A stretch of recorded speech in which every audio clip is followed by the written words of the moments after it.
And I'm Melanie. And so, usually, as y'all know, we usually break down a chapter, but currently we are still going through the wonderful Mesel's comments that she sent us. So, these are actually notes that she herself took as she was reading Arc 1 and Arc 2. So, definitely recommend listening to our Arc 1 that we already did for this, as this is part 2, where Mesel is going to go into her notes of Arc 2. And again, we would just like to thank her for sending this to us, as I basically begged. But we really appreciate that she sent this to us. So before we start talking about Arc 2, I'm going to backtrack a bit to Part 1. So basically one of her questions was talking about the knife and did it belong to Sharon, did it belong to Sakura, and when Melanie and I are talking about it, we couldn't remember if it was Sharon or Sakura who activated the knife. Now, I said Wish-chan must have forgot that Sakura gave the card to Sharon, but Melanie was in the camp that it was Sharon who activated the card. Now, I dove into the chapter and found the answer. Sharon, watch out behind you, Sakura, who was running towards the outdoor stage, called, as she saw that the Joker had recovered and began to throw more knives in his direction. Quickly, he grabbed the knife card, the first card that Sakura had made when he returned to Japan. Throwing the magic knives at the Joker, he knocked it out of balance. So my apologies to Wish-chan for thinking she forgot about the knife's true owner, and congrats to Melanie for remembering correctly! Yay, finally I get a point. But I have to thank the audiobook, because if it wasn't for me recording the audiobook, I would not remember. Okay, so now we'll take turns going back and forth, chapter to chapter. We'll be reading her questions, her quotes, and thank you so much, Mesel, for compiling everything, and we can't wait to dive in. Yay! Okay, chapter 21, Blown Away Roses. It matched the pigeon's blood ruby stud pierced on Aaron's left ear, which she had failed to notice before. And then this is where she writes, "They're earrings now, lol." So I re-listened to part 1, and basically it used to be bracelets, and then it was necklaces, and I think it's still necklaces. So she's just laughing about, oh look, they're earrings now. Yes, yeah. Although I think the necklace is separate, because I think that's like the evil eye thing that they Yes. wear. Yes. Yeah, but yeah, that is funny, because it was bracelets there for a hot minute. Yeah, but bracelets, they kind of took the wayward path. Because I remember when that first got brought up, we were like, bracelets? What are these things? It wasn't it you, or maybe it was Diana that said, like, I don't remember them being so adorned in jewelry.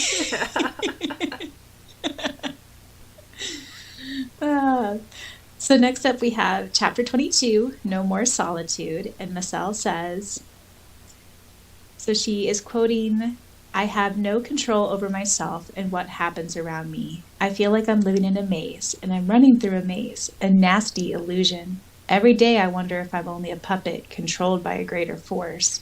I believe this was a quote from Aaron, I believe, if I'm remembering correctly. And then Mesel basically just asked, is this a reference or foreshadowing to the fates? I feel that this is just talking about the curse. Yeah, I think so too. Yeah, because they're so tied to it that this is their life. So I think he's just expressing himself, but that's really cool. The fates do come up in Arc 3, but I think this is more a reference to the Dark One's curse. Yes, I agree. And then next up we have, clumsily, Sakura drew a 5-pointed star beneath the words printed, "The Five Force Magicians," in her notebook. At one edge she wrote Amiya, her mother's line of blood. On the next one she wrote Lee, Shaoran and his father's ancestry. Then she wrote Reed, the English bloodline of Cloudreed. For the fourth point she scribbled the mysterious Dark Ones. Biting the tip of her pen, she placed a question mark next to the last point of the star. who was the last of the 5 original Great Ones. And Mesel says, interesting, since Kai is introduced in the next chapter and mentioned right after this. Yeah, I know. And the thing is, though, it's like Ariel must have known this all the way since Arc 1. So this is just him being shifty, and it's like, oh, I'm not going to show all my cards. Oh, my descendants, they're going to figure things out for themselves. Hee hee hee. But, yeah, it always bugged me that it took this long to realize that the Mizuki is like the last piece of the puzzle. Well, especially considering she's like good friends with Kaho, you know? Yeah. Exactly. It's like the answer is right under her nose, and they don't want to help her, or that's like, oh, it's Sakura, she's gonna figure it out herself. But I think it just bugs me that I'm sure Ariel knows. Like, I'm positive. Oh, 100%. But he definitely has a history of just being in the shadows. Yes. That's basically his character arc in all of, like, Cardcaptor Sakura Season 3. Just pulling strings in the shadows. Why should this be any different? Yeah, it could just be, what's it called, juxtaposition on Wish-Chan, though, like, setting it up, you know, just as a way of, like, setting it up for the reader of what's to happen, too. Like, maybe we're reading, like, a little bit too much into it because we're a podcast. And because we love the story, we always constantly do deep dives into it. But that could be another way to look at it, is purely just juxtaposition, and she's setting up a scene, setting up future chapters for us in order so that when it does happen, the connecting of the dots is easier, even though probably most of us really saw it coming. But hey. Okay, I like that explanation. I mean, some people didn't pick up on Wolfie-chan, so. Ah, rude. Whatever do you mean? I love you. And then last but not least for chapter 22, Mesel's, so it's quoted, "He's handsome and mysterious," Meilin retorted. And then Mesel says, "The irony that Meilin was a Kaido Magicians fan. Ha ha ha." Yes, I clocked that the second. It's like, you know, I put all the pieces together, and then during my rereads, that's one line that I never miss. Same. Chapter 23, Kaito Magician and the Diamond Necklace. As the thief of the night was about to grab the necklace, several silver streaks flashed by his hand. The Kaito looked up in surprise. Sharon had escaped from the streamers that tied him up, and had darted several of his circus carnival prop knives at him. The necklace dropped softly to the floor of the roof. "Did you come here to steal the necklace?" Sharon demanded. The thief's gaze shifted from Sakura to Sharon. So this is where Mesel writes, "He noticed so quickly that they had a thing for each other, LMAO. He probably instantly figured out the necklace was Sharon's gift to Sakura." Ooh! Well, we know that Kai is a huge S&S shipper, so... That's what I was going to say. I like that note, Mesel. I like that note. That the night... OTP from day one. Oh yeah, no, for sure, for sure. Like, we know who Kai is shipping. That night, Sakura had another nightmare. 2 young men faced each other, both having cloaks fluttering in the black night. A blue gem twinkled merrily in the darkness. Then both figures disappeared in a swirl of flower petals. "Sharon!" She tried to run after them in vain. So Mesel writes, Sharon or Kai? I originally thought it was her second sight gleaning into the KM history, but with Sakura calling Sharon's name, it might be her usual nightmares blending with recent events. I have no recollection of this. I think this is, and gosh, I don't even know if we talked about this in our original, but to me, I feel like this dream is setting up for when Sharon kind of dresses as Kai and then kind of helps, evade the police with the diamond necklace at the end of summer and everything. So it might be like a foreshadowing of that event, is kind of where my brain is going. But then they also look like each other during that carnival festival, because I remember like people were looking up on the stage and seeing two Kaido magicians like fighting each other. So it might be a little bit, but I'm inclined to think it's a foreshadowing for the exciting summer adventure. Hmm. I like that. I like it because I'm reading this and I'm like, wow, I don't remember that at all. If there's no fan art, I'm not gonna remember.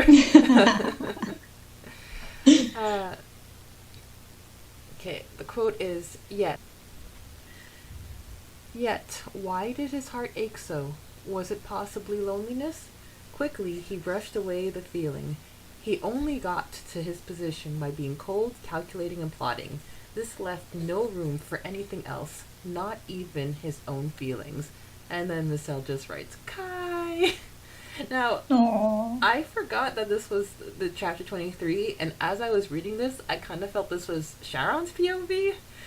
And I think it hit me how close they are to each other, because that was pretty much like Sharon's MO for coming back to Japan. It's like, no, I gotta be cold and I gotta keep my feelings to myself. So I've never noticed this parallel until like just now. Yeah, no, you're 100% correct. And yeah, I also didn't pick up on that. But even like just having to be cold and just to get to the position of the chosen one. And yeah, that's a good pickup. Yeah, but this is a quote about Kai, and we get to learn a bit about the Thief of the Night, and it's these are his origins, well, not origins, but sort of origins, and it's really great to see how far he's come. Mm-hmm. Mm-hmm. Okay, next up we have chapter 24, The Mirror of Truth. Sighing, the thief gave one last bitter look at Sheen's painting and melted into the crowd. And Mesel said what we all thought, which was, that bitter look! Oh my gosh, to go back to reread New Trials after learning the truth about Shing. Ah! Crazy. Crazy the amount of little breadcrumbs she left us, and I didn't pick up on it. I was one that was really surprised. Then, Nadesico and Ryuren's death, a young Miho crying in front of her burning house, Mizuki Miara delirious in the hospital, another figure burying his head into his hands, sobbing, and dozens more. And Mesel asked, Young Kai, maybe? Going off the theme of things related to the Mizukis. And I think we talked about this a little bit too. Yes, 100%. We definitely talked about this. I remember us talking about this, and we definitely agreed that it was a young Kai. Mm-hmm.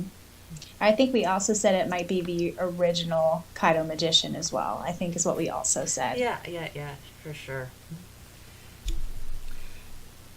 So, chapter 25, Parting Friends. So, she has two quotes about the Mirror of Truth. The first one being, the Mirror of Truth showed painful details of the future. And then her quote, her question is, what else did Malin see? ... before the final revelation. And then she says, what else did you see? Which we will find out in Arc 3. And the next quote she pulls out is, and people like Aaron can easily push soft people like Sakura. And she writes, which is what happened. Mm-hmm. Then next up we have chapter 26, Living Together. The handcuffs had Miara's initial on them, but where did Kai get them? Oh my gosh. Oh, to be a first-time reader of NT, I wish I could go back.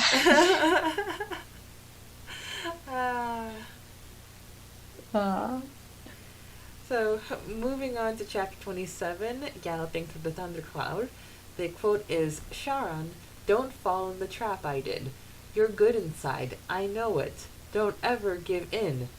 And then Mesel writes, what the heck is Leian referring to? maybe blindly following the Lee clan?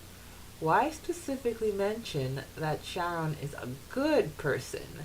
And then there's a little addendum where Mesel writes, "This is actually interesting to think about because it would suggest Leon becoming bitter towards the Lee clan before he left, rather than just accepting his fate to go on a death mission because for the sake of the clan."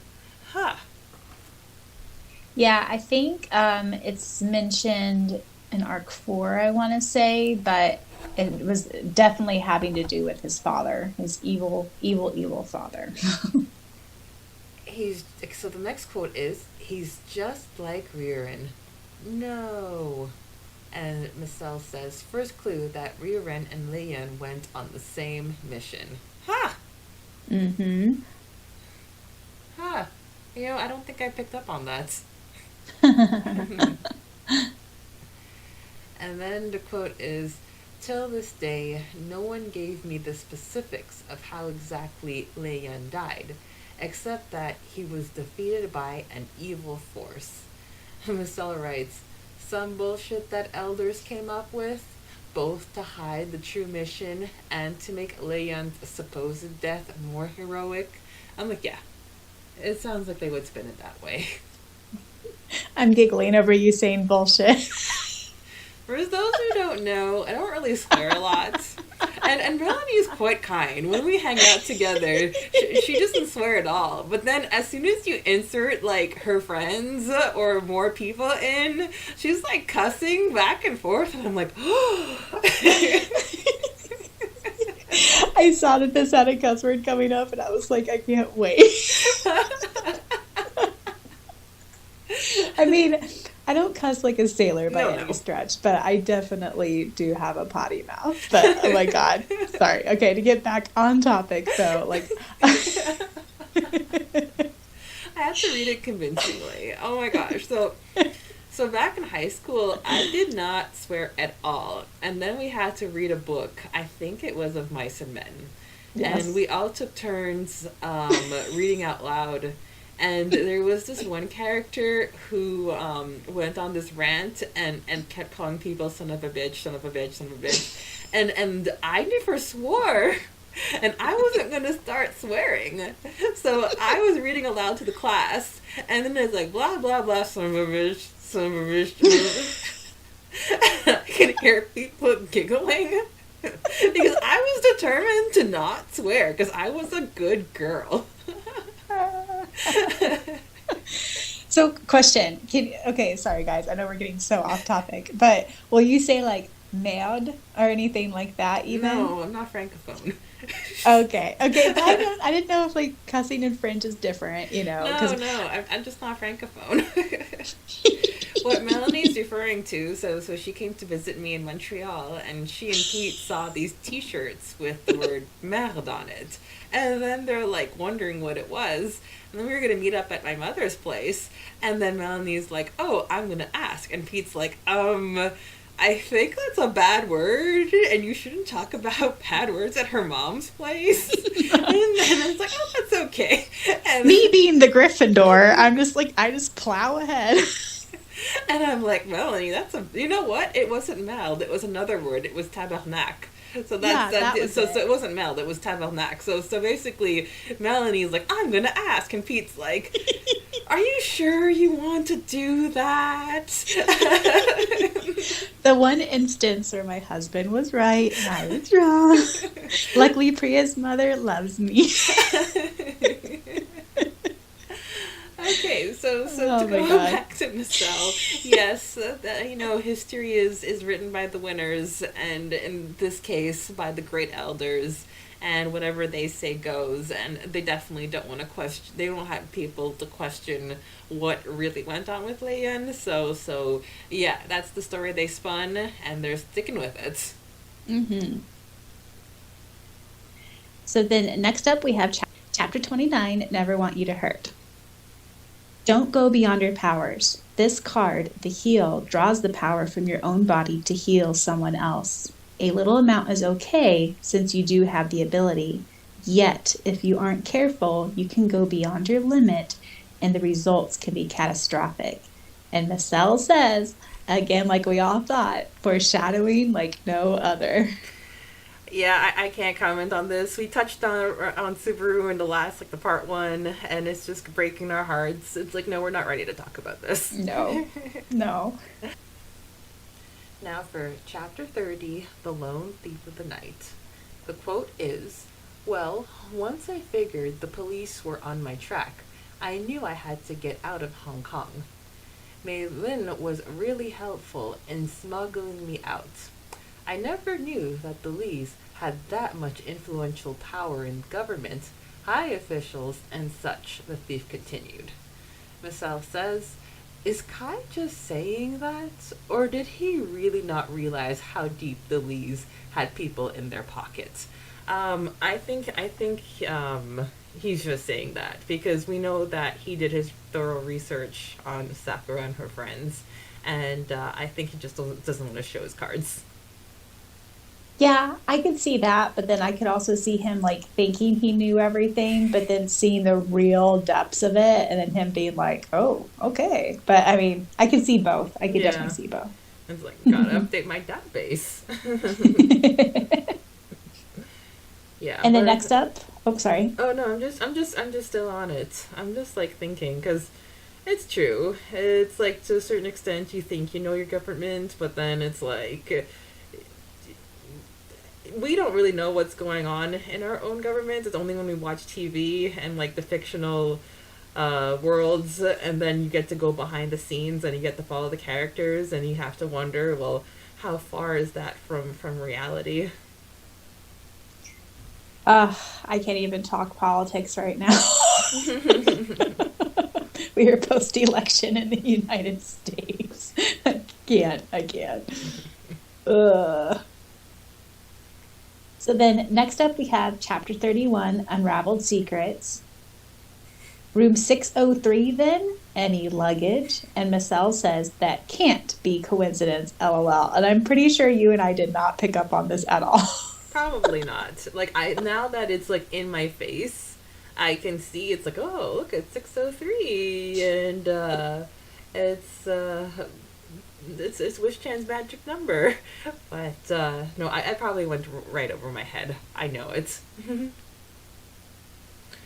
Ooh, chapter 32. Believe me when the sun rises. The Phantom. That is a lie, brave one. Inside you are scared. So scared that one day you might hurt the cherry blossom beyond repair. So scared that she might turn to hate you, scorn you, and despise you. And she says it's depressing that it actually happened. 100%. I can't remember if we talked about this in our podcast or not. I can't recall. I don't think we did, but I mean, it's so true though that it really does happen and it's so sad. Yeah. Luckily they find their ways back to each other, but yeah. These cards, they know things. Next up, we have chapter 32.5, Aaron and Erika's Promise. I, Aaron, solemnly promise my twin Erika that we'll always be together through whatever hardships we go through the good times and the bad times. And Mesel said, he kind of broke that promise, didn't he, LOL?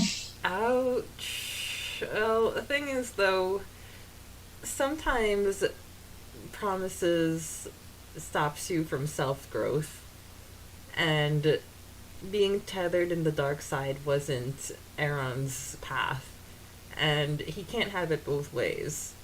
And he knew that he had to break away from the dark ones and then in turn breaks a promise. Now, the light at the end of the tunnel is that if Erica crosses over to his side, then they'll be reunited, and then he doesn't have to let her down anymore. But this is definitely a chapter in their history where they can't be on the same page. Yeah, and I think like he still loves and supports her, but Yeah. like but I feel almost like it's like he's kept the door open for her, you know, and I feel like it's very much on her side of like not like she's the one not meeting him halfway. She's the one being stubborn, and if like even just, her just the way she despises Sakura, I think is so deep. And I just think if she even got past that a little bit, they could even meet in a gray area. But hopefully, we all hope she kind of goes over to the white side eventually. But yeah, I think it's kind of more so on her side of things, actually. Yeah. Then we have, but we will win, Erika. Nothing will prevent us from winning. Nothing. And then Mesel says, except for unexpected love.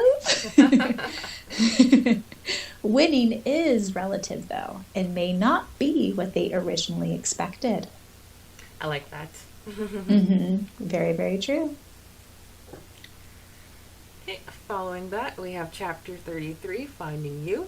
The quote is, nodding, Sharon sighed.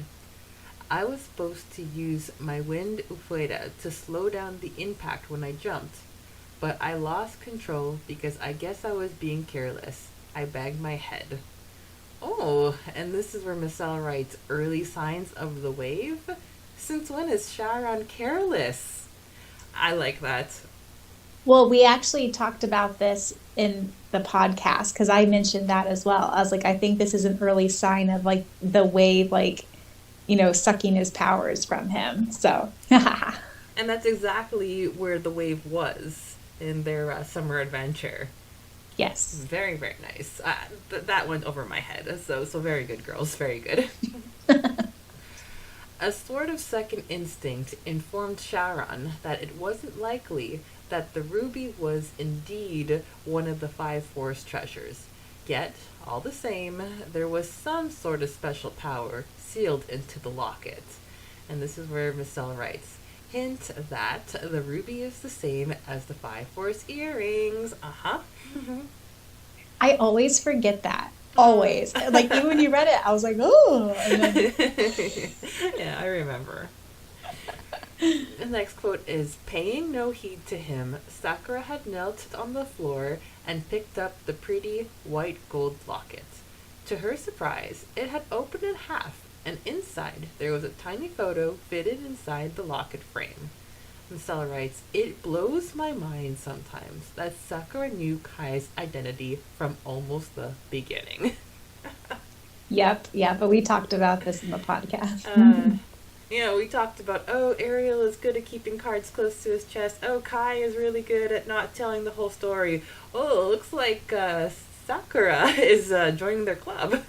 And man, talk about like being able to keep a secret, like not even telling Tomeo, I assume, or like shout on, like nothing. Like, I don't know if I would have that willpower. Like, if you told me something, if you really told me, like, do not tell Pete, this just for you, I could do it. Would it be easy? No. No. Next quote is, we've got to leave the train before then. So she writes, well, just as we thought, why did they just throw the microchip out the window? So dramatic, haha. Or at least leave the chip on the train if they really wanted to jump off. Yeah, we talked about this ad nauseum. Oh, I'm crying. Movie magic, y'all. Movie magic. It's all for the drama. It's my choice, okay? Plus, I could only do it with Sharon. If you want to thank someone, thank him, Sakura said. Wrinkling his nose, Kaiju Magician replied, I really don't want to, but oh fine. And then she writes, and eventually they have such a beautiful bromance. Yay! Are they Chiron or are they Shaurai? Shaurai. That sounds familiar.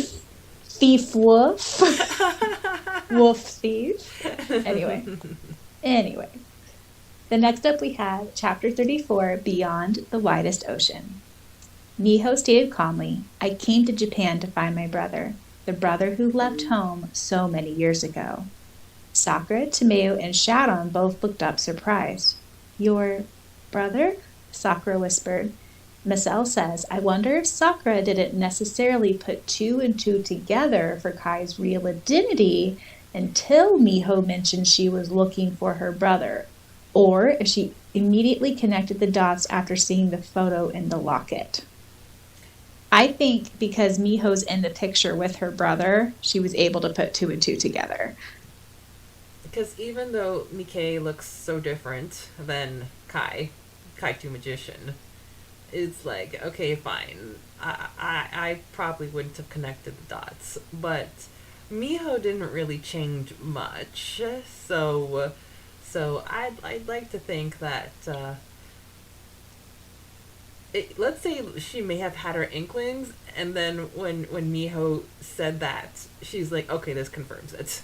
Yeah, agreed. I know why those two should be the last ones to trust. I've known them for a long time now, Sakura said softly. And Mesel says, when did the veil escape? Which we talked about this. Yes, we talked about this. Which I don't even think we ever came up. Like, I know we had a couple of ideas, but I don't think we ever settled on, like, one fact of knowledge, though. But no, once again, Sakura is showing that she's not as an open book as people may think she is. Exactly. Peering down the road, Miho asked, tilting her pretty head, Kaito Magician? And Mesel said, I think it was around here that I guessed Kai was McKay. Yeah. I don't know when I knew, but it was definitely not this early. I don't know. I don't remember. I feel like I picked up on it right away. Like, I really do. I like to think I did. Anyways, it's been so long ago now in my history, but I'm pretty sure it was around here for me too, I think, if not a little bit before. Moving on to chapter 34.75, Sharon Special. Now, this is forever going to be synonymous with Melanie's audiobook, where she had to record Sharon's voice, which is already deep, and she was sick. So, and Sharon was sick, so it had to be deeper, and it was not easy for her. Oh my god. I'm recording Arc 3 right now, and I swear, Sharon just had a monologue, and the paragraph was at least like 4 inches long, and by the time I was done, my throat hurt so bad. I had to take like a 10-minute water break. Tea! Drink tea! Boo! Put a little honey in it. Okay, Sharon Special. Remember, you are not just anyone, Sharon. You are representing the mighty Li clan who bears the blood of the celestial dragon emperor of China. And this is, Mesel's note is, named so for striking the deal with Celeste. I'm like, huh. I don't think we picked up on that. No, not at all. Not at all. Huh. Makes sense, though. Yeah. Next one is, really? I used to be a straight-A student and class president, Kaitu then muttered. And then Mesel writes, little did we know he was telling the truth. And the final quote was, when father died, it was out of my reach. When Leian perished fighting the dark powers, it was out of my power to do anything. The Li clan concluded that it was just the course of life, the divine fate, Sharon explained. And then she writes, another mention of the info, in brackets, Leian fighting something evil, close brackets, that the clan fed to him. Yeah, that's a good pickup. Yeah. Then next up we have chapter 36, For There to Be a Rainbow. Sure, keep it. What will I do with the music box? Keep your most valuable treasure, and treasure it maybe, Sakura said, laughing. Whatever it may be. Nah, don't think it'll fit in it, Shadow replied. Whatever it may be. Mesel says, so sly. Ah, Sakura, pick up these. You have to pick up what he's dropping. Oh, our little dense Sakura chan. My brother used to be perfect too. I used to envy him so much. He used to be class president and head of his grade. And Mesel says, ironic that Kai said the same thing in the previous side chapter. Wish Chan is like, connect the dots. Look at the long lines that I'm drawing. You can do it. You can read my mind. Foreshadowing, baby. Aaron said softly, betrayal is the greatest of sins, and betrayal of friends, let alone blood, is the most unforgivable crime. More unforgivable than ... And Mesel says, betrayal of blood? And then she also said, I wonder if Ryojiro was betrayed by his Mizuki relatives, or if it could just be referring to him killing Mika. I'm too rusty on my grade 5 to comment. That's what I was going to say. I was like, I feel like this needs to be a Diana. Like, we need to send this to Diana and see what she thinks of it. Diana, please chime in. What do you think? It's like, I'm just... everything I know about the grade 5 is courtesy of Diana. Yes.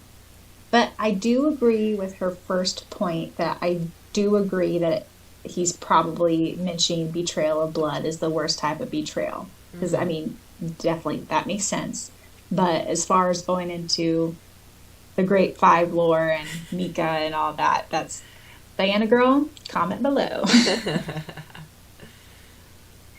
There's something deeper in their relationship than merely being a couple or going out with each other. And Mesel said, Tomeo knows what's up. What she always does. Always does. Then the riddle stated, the one with 1,000 faces took black wings and left his sister. And Mesel says, another hint of Kai's identity. Oh, I love that. Angrily, Miho drew out a key from her pocket. Key that hides the power of Earth. Show your true self to me. I, Miho, command you release. Immediately, a red staff appeared in her hands. And then Mesel had just highlighted the power of Earth. Yeah, so which that I think basically answers the question that we were posing at the beginning. Which was, I already forgot. Oh, basically, when Miho first... Oh, yeah, that's true, because I re-listened to the first episode. So basically what happened was that Miho, she called upon, like, the powers of darkness, and she's like, wait a minute, doesn't make any sense, I don't remember that. And then you were saying that when you were recording the audiobook, you clearly remembered Earth. So now this is Mesel, she's bringing up that quote that you remembered reading, and Got it. thus confirming that even though it started off as, like, darkness, it's really Earth. Which, now that I'm sitting here thinking about it, shouldn't it be fire of all the elements? Yeah. You would think, but anyway. Okay. Aaron fingered a ruby stud earring in his left ear, the main focus in his power. And Mesel says, shouldn't the necklaces be the main focus? Details. I think Miss Chen must have gotten bored with the necklaces, and she's like, let's focus on some earrings. I know that she has a pair of ruby earrings, so I don't know if, like, this is probably that she must have acquired those way afterwards. But I'm like, maybe she's just more partial to the earrings than she is to the necklace. Or maybe in Aaron's mind, he thought it was the main focus of his power because it was tied to his ancestors. But then when he moves forward into the light, he figures, I don't need a crutch. I have the power within me. Yay! And then last, but certainly not least, we have, which is Sharon's way of saying that he wants to enter the contest with Sakura and that he is jealous of anyone else who might become Sakura's boyfriend in 1 year. Ah! And then Mesel says, ironic that she did get a boyfriend the next year. It just wasn't Sharon. Boo! Oh no. uh, so that concludes Mesel's PDF. Oh, thank you so much for sharing it with the group. Thank you so much for letting us dissect it and just revisit our Arc 1 and Arc 2. And Melanie and I, we've been doing this podcast for a while. I want to say we launched, was it September 2022? That sounds right. Yeah. Yeah. And then we were really pretty diligent. And then we had our hiatus. And we didn't leave you guys in a lurch, thanks to the Alliance of the Stars, mostly Diana, and the specials. But we were talking about it, and we're making plans to record Arc 3 soon. So we're looking forward to dropping that in the future. So 2025, baby, look out for us. Woo! Yes. And we just want to say Merry Christmas, everyone. And we hope you have the best New Year ever. Hope 2025 is the best. And in 2025, get ready to buckle up, guys, because Arc 3 is coming. Yes, it is. I'm going to be dropping my Venmo in literally all the descriptions. So as of live on Monday, November 18th, as we are recording this, I'm getting ready to head into the very last 2 really sad chapters. So everybody send me well wishes. You can do it. So that concludes part 2 of the Mesel special. You've been listening to New Trials the podcast, where it must rain for there to be a rainbow. You've been listening to New Trials, the podcast. Please be sure to check out the completed Arc 1 and Arc 2 versions of the audiobook wherever you can find this podcast. Also, please be sure to check out the Facebook fan page for New Trials, where a big part of the discussions happen nowadays. And buckle up, guys. It's coming. Stay tuned, subscribe, hit all the bells so you are ready, because 2025, baby, Arc 3 is coming. See you then.